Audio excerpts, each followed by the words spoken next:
রাধে বন্ধুরা, শুভ সকাল। এশার লাইফস্টাইলে তোমাদের অনেক অনেক স্বাগত, অনেক ভালোবাসা। তোমরা সবাই কেমন আছো? আশা করি যে যেখানে আছো ভালো আছো, সুস্থ আছো। আমি ওই একরকম আছি, আমার গলা শুনেই বুঝতে পারছো। আজকে হচ্ছে শুক্রবার আর এখন বাজে 9টা 19। নতুন দিন, নতুন সকাল। তোমাদের সঙ্গে নতুন একটা ভিডিও শুরু করলাম বন্ধুরা। এই মাত্রই ফ্রেশ হলাম, পেছানার সাইডেই শুয়ে থেকেই ফ্রেশ হলাম। বোন সব কিছু এনে দিল কালকের মতো, ব্রাশ, তারপরে হচ্ছে জলের বোতল, সব কিছু এনে দিয়ে আমার ফ্রেশ হয়ে গেছে। এখন শুধু খাওয়া দাওয়া করব। তো মা চা বসাবে, মায়ের সকালের পুজো হয়ে গেছে। আর এই যে এখানে আমার বোন বসে আছে, এই যে ও সবসময় এখানেই বসে থাকছে, কারণ কখন আমার কোন জিনিসের দরকার হচ্ছে হাতের কাছে এগিয়ে দিচ্ছে। তো সবাই মিলে এখন চা খাবো। তো সকাল থেকে সারাদিন সঙ্গে থাকো, আশা করি আজকের ভিডিওটা তোমাদের খুব ভালো লাগবে। বোন বলছে, দিদি ভাই জানালাটা একটু খুলে দিই, তোর ভালো লাগবে, রাস্তার দিকটা দেখতে পারবি, গাছ দেখতে পারবি, তোর মনটা অনেকটা ভালো হয়ে যাবে। তো আমি বললাম ঠিক আছে। আর জানো তো, ফ্যান চালালেও অনেক সময় ঠান্ডা লাগছে, আবার অনেক সময় ফ্যান বন্ধ রাখলেও ভালো লাগছে না। তো সেই জন্য বোন এই যে জানালাটা খুলে দিল। আর এই জানালাটার জন্য একটু বাইরেটা তাও দেখতে পারি, বিছানায় শুয়ে শুয়েই, না হলে যে বাইরেটাও একটু দেখতে পেতাম না। তো সেই জন্য বাইরেটা দেখতে পেলে না মনটাও একটু হলেও ভালো হয়ে যায়। তো এদিকে পাশের বাড়ি এক কাকিমাদের গাছ আছে, বেশ অনেক আম ধরেছে আর কি। আর আমাদের এখানে তো সেরকম বৃষ্টি হয়নি, সেই জন্য প্রত্যেকটা আমই কিন্তু গাছে আছে, আর সেইভাবে মানে ঝড়ও হয়নি। তো সেই জন্য আমগুলো মানে দেখতে পায়। আর এই গাছের আমগুলো না ভীষণ টেস্টি। আর এদিকে দেখো ট্যাপের জল এসেছে, আর এই ট্যাপের জলটা না সারা দিনই প্রায় থাকেই। অনেকের অনেক সুবিধা হয়, খাবার জল অনেক জলই মানে লাগে আর কি। তো এদিকে চা নিয়ে চলে এসেছে, এখন সবাই মিলে চা খেয়ে নিব। তোমাদের সাথে একটা কথাও আছে, সঙ্গে থাকো, সেটাও তোমাদেরকে বলবো। তো চারজনের জন্য বাবা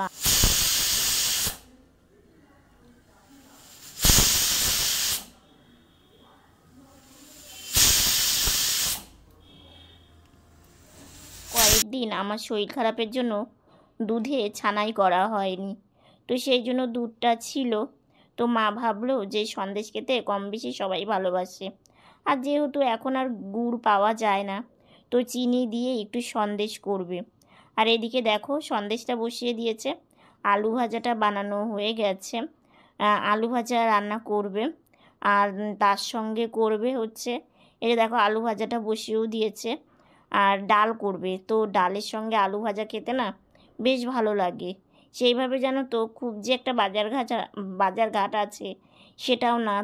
তোমরা তো জানোই, বাবা তো বাড়িতেই আছে, তো বাজারঘাট কে করবে? তো যা যা আছে তাই খাওয়া হচ্ছে আর কি। পটল ছিল, আর এদিকে আলু ছিল, তো আলু পটল দিয়ে একটা মানে আদা জিরা বেটে একটা তরকারি মতো করবে।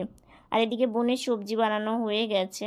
তো এই যে সবজির খোসাগুলো এটার মধ্যে তুলছে, বাইরে গিয়ে দিয়ে আসবে, গরুর মানে রেখে আসবে আর কি। তো তাহলে অনেক প্রাণী খেতে পারবে। তো এদিকে দেখো মা আমার জন্য খাবার নিয়ে চলে এসেছে, তো আমি তো এইভাবেই খাচ্ছি। চাইলেও ইচ্ছে করলেও একটু উঠে বসতে পারবো না, কারণ আমার না জানো তো এইভাবে খাওয়া দাওয়া করতে কিংবা হচ্ছে শুয়ে থেকে খেতে আমার একদমই ভালো লাগে না। কারণ জানোই তো শুয়ে থেকে খাবার খাওয়াটা কতটা অসুবিধে। তো কী করব, অসুবিধেটাকে এখন আমাকে মেনে নিতেই হচ্ছে। তো যে আলু ভাজা ডাল, বন্ধুরা দোকান বন্ধ থাকলে কত যে অসুবিধা হয় সেটা একমাত্র আমরাই ভালো করে বুঝতে পারছি। কিছু বাজার খুবই লাগতো, না হলে রান্নাবান্না করা যাচ্ছিল না।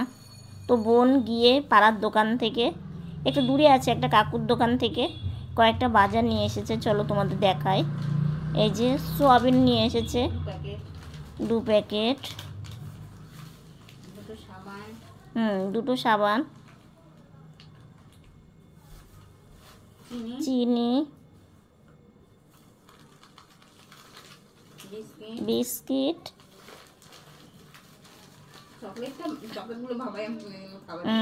মানে আমরা তো সেরকম কিছু খেতে চাই না, তো বাবা বললো চকলেট নিয়ে যায়, 2 বোন খাবো। হ্যাঁ, তো এই হচ্ছে বাজার কয়েকটা। আর দোকান বন্ধর জন্য আমাদেরও খুবই, হ্যাঁ মানে দোকান বন্ধ থাকলে না খুবই প্রবলেম হয়ে যায়। কারণ তোমরা তো জানোই আমাদের তো আর এক্সট্রা কোনো মানে রাস্তা নেই যে সেখান থেকে মানে কিছু আসবে। তো দোকান বন্ধ থাকলে এই টুকটাক জিনিসগুলো এগুলো তো অন্তত হতো সংসারে, তাই না বোন? এখন তো ডাক্তারবাবু বাবাকে চেকআপে দিয়েছে সামনে সপ্তাহে। তো তারপরে ডাক্তারবাবু বললে পরে বাবা দোকান খুলতে পারবে।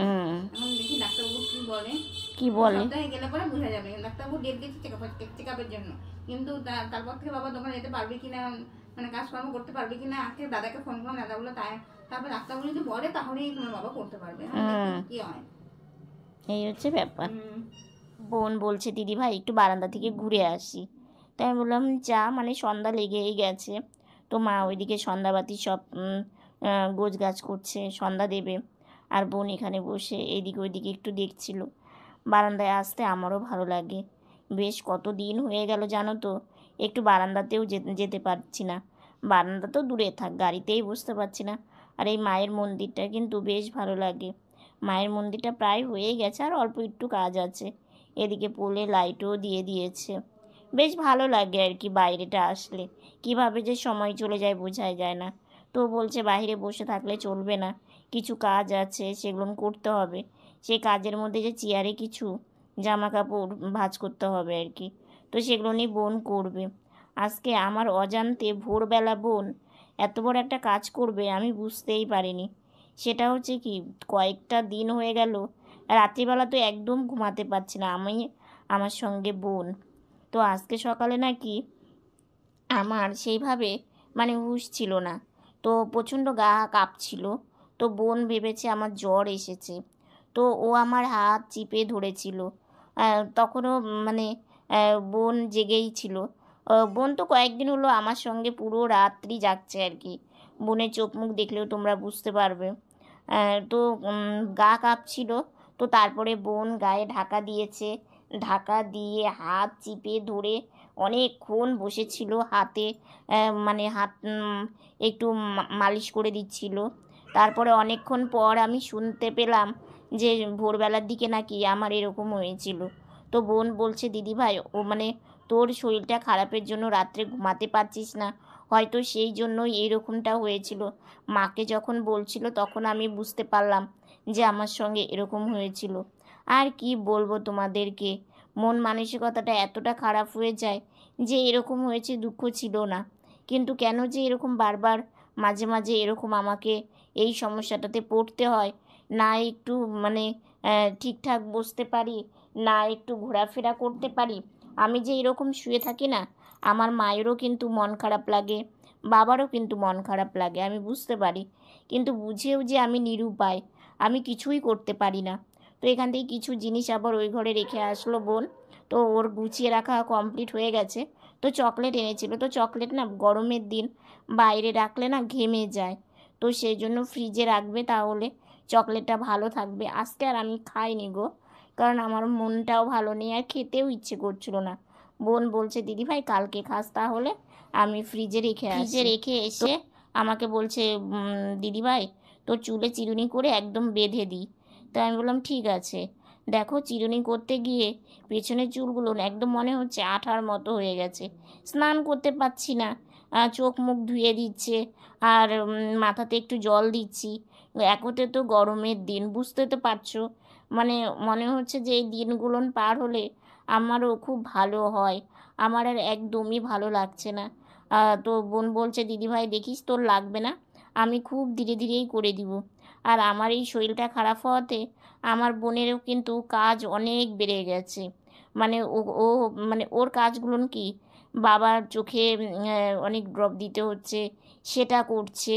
তারপরে আমার দিকে সময় দিচ্ছে, তার মধ্যে রাত্রের ঘুম নেই। আবার কখন আমার কোন অসুবিধা হচ্ছে সেটা বোনই দেখছে। কারণ বোন যেহেতু আমার পাশে শোয়, সেহেতু আমি যখন ঘুমোতে পারছি না তখন আমার সঙ্গে সঙ্গে বোনেরও কিন্তু ঘুম হচ্ছে না। আর আমার বোন না সেইভাবে ঘুমোয় না, ওর ঘুম খুবই পাতলায়, একটুতেই ও ঘুম থেকে জাগনা পেয়ে যায়। তো যাই হোক, কী করব বলো, কিছু তো করার নেই। তো বোন এখন আমার এই চুলটা ভালো করে বেঁধে দেবে। আর এইভাবে চুল বাঁধতে না বোনই পারে, মাও পারে, কিন্তু মায়ের একটু অসুবিধা হয়, বোন বেঁধে দেয়, ভালো হয় আর কি। তো চুল বাঁধা হয়ে গেল। তো মা বলছে বাবা একটু জল খেয়ে নাও। তো আমি তো বুঝতে পারছি না, মা আবার এইভাবে হাত দিয়ে একটু মাথাটা ধরে তারপরে আমাকে একটু জল খাইয়ে দিল, কারণ গরম পড়েছে আর আমাকে তো অনেক ওষুধ খেতে হচ্ছে। সারাটা দিনে যে কত ওষুধ খেতে হয় সেটা তোমাদেরকে কি বলবো। আর বোন দেখো বিছানাটা আবার একটু গুছিয়ে রেখেছে, ওর সব দিকেই দেখে আর কি।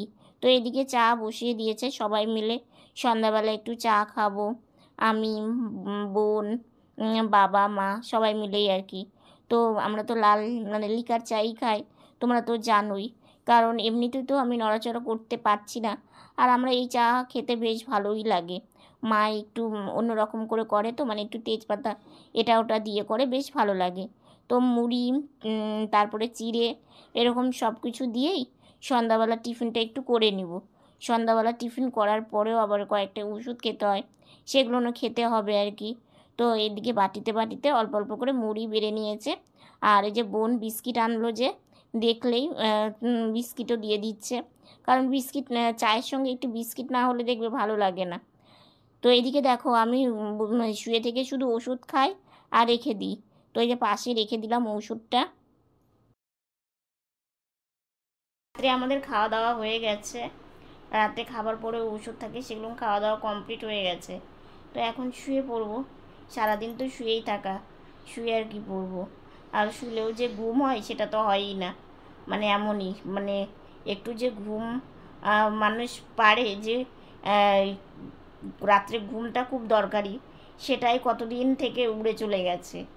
জানি না কবে সব কিছু আগের মতো ঠিকঠাক হবে, সেটার অপেক্ষাতেই বসে আছি। আর তোমরা সত্যি এত ভালো যে তোমাদের সম্পদের জন্য তোমরা কত চিন্তায় থাকো, এটা জেনেও আমার ভীষণ ভালো লাগলো। তো রাত্রিবেলা হচ্ছে আলু সেদ্ধ আর ভাত করেছিল আর কি। আর সকালবেলার দিকে যে রান্নাটা হয়েছিল, অল্প ডাল ছিল, একটু আলু ভাজা ছিল, তো সেই দিয়ে ভাগযোগ করে খাওয়া দাওয়া হয়ে গেছে। কারণ রাত্রের খাবার তো এমন বেশি না খেলেও হয়। আর এই শরীরটা খারাপ হওয়ার থেকে কী হয়েছে জানো তো, আমার না খেতেই ইচ্ছে করে না। এমনি সময়ই তো আমার খাবার প্রতি একটা ইচ্ছেটা কম, কিন্তু এখন মনে হয় আরোই খেতে ইচ্ছে করে না। খেতে ইচ্ছে করবেই কি বলো তো, সারাদিন শুয়ে থেকে খাওয়া দাওয়া কার ভালো লাগে। তো এই হচ্ছে ব্যাপার। রাত্রের খাবার দাবার করে বাসন মাজাও কমপ্লিট হয়ে গেছে। তো বোন, আমি এখন যেখানে শুয়ে আছি এখানে এইভাবেই শুয়ে থাকছি, কারণ ঘুরছি না। আর বোনের জায়গায় শুচ্ছে, রাত্রিবেলা শোয়ার এখন কোনো আগের মতো যে ঠিকঠাক জায়গায় আমরা শুতাম সেরকম হচ্ছে না। আমি কোথায় শুচ্ছি, বোন কোথায় শুচ্ছে, এরকম হচ্ছে ব্যাপার। রাত্রিবেলা বোন বলছে দিদি ভাই আজকে একটু ঘুমানোর চেষ্টা করিস। আমি বোনকে বললাম, বোন কবে যে সেই দিনটা আসবে, সেই দিনটা আসলে আমিও নিজেও একটু হলেও শান্তি পাবো। কারণ আমার জন্য বোনের ঘুম হয় না, একদমই হয় না। তার মধ্যে বাবা মায়েরও সেইভাবে ঘুম হয় না। তো কী করবো বলো, সবাইকে টেনশন রাখতে না আমারও ভালো লাগে না, কিন্তু আমারও তো নিরুপায়, আমার কাছেও কোনো উপায় নেই। এমন পরিস্থিতিটা, সেটা থেকে যে একটু বেরিয়ে আসবো, কিংবা সেটা একটু তাড়াতাড়ি যে কমে যাবে, এরকম কোনো কিছুই নেই। তো এগুলো নিয়েই সবসময় চিন্তা করি, সবসময় একটা টেনশনে থাকে, বাড়তি একটা টেনশন, দুটো একসাথে চলে এসেছে। এই যেমন আমার শরীর খারাপটা যদি এখন না হতো, বাবার চোখের যে এটা করব, সেটা কিন্তু আমরা পিছিয়েই করলাম। যে আমার পায়ে প্রবলেমটা তো অনেক দিন হলো অল্প অল্প করে হচ্ছিল, তো এটা কমে যাক তারপরে করব। আর এমন সময় যে কথাতে আছে না, যেটা যে ভয় পায় তার সাথে সেটাই হয়। তো কি করব, এগুলো নিয়ে আমাদের জীবনটাকে চলতে হবে। তো আর বেশি কথা বলছি না, কারণ বেশি কথাও বলতে পারছি না, শরীরটা ভীষণই উইক আর কি। তো আজকের ভিডিওটা এতটুকুনি। ভিডিওটা যদি ভালো লেগে থাকে লাইক কমেন্ট শেয়ার করো। আমার ভিডিওটা যদি নতুন দেখে থাকো সাবস্ক্রাইব করে পাশে থাকা বেল বাটনটা অল করে দিও। তো বন্ধুরা তোমরা ভালো থেকো, সুস্থ থেকো, সাবধানে থেকো। দেখা হচ্ছে নতুন একটা ভিডিওর সঙ্গে। আজকের মতো গুড নাইট।